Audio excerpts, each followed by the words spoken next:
रूपाली तू आज कौन खाइछु? मु आज पिठा खाइछु। तू आज कौन खाइछु? मु आज भी पिठा खाइछि। मोना राज हो मोना रूपाली।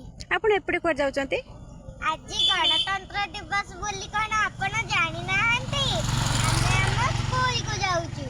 आपण को स्कूल टा कोठी? एई देखना सिटी आपण स्कूल ना?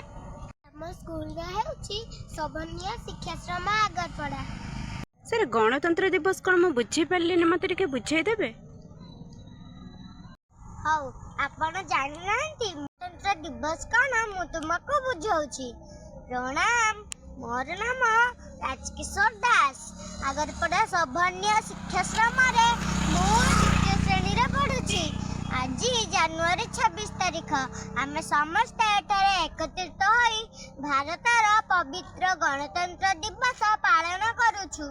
एही दिनटी आम देशर इतिहास रे अत्यंत गुरुत्वपूर्ण और गर्वर दिन अटे।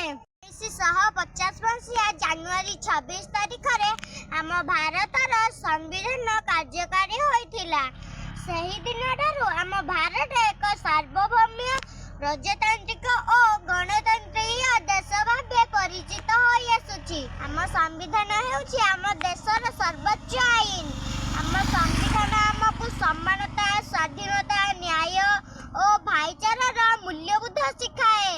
जाति, धर्म, भाषा, लिंग भेद छाड़ी समस्त नागरिकों सम्मान अधिकार दिए।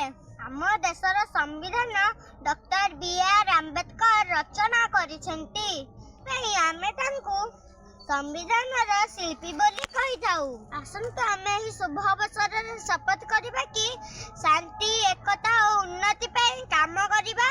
जय हिंद, जय भारत। जय हिंद, जय भारत। रूपाली एबे तू कह। Morning to all, I am Harapriya Sahu. I wish you all happy Republic Day.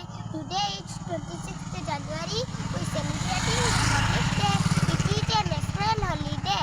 National flag is hoisted every year on this day.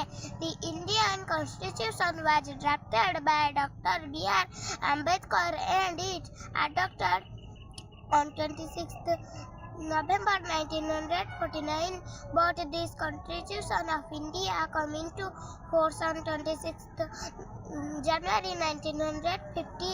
According to our Constitution, India is a secular country. Constitution is the largest written constitution in the world. Our Constitution gives us our right equally. Happy Republic Day. Jai Hind, Jai Bharat.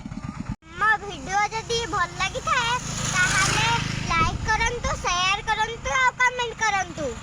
आपण जदि channel रे नुआ अछंती ताहाले subscribe करंतु। रहिलु जय जगन्नाथ। भाई चल हम school जिबा लेट हो गलन। हो चल रूपाली जिबा।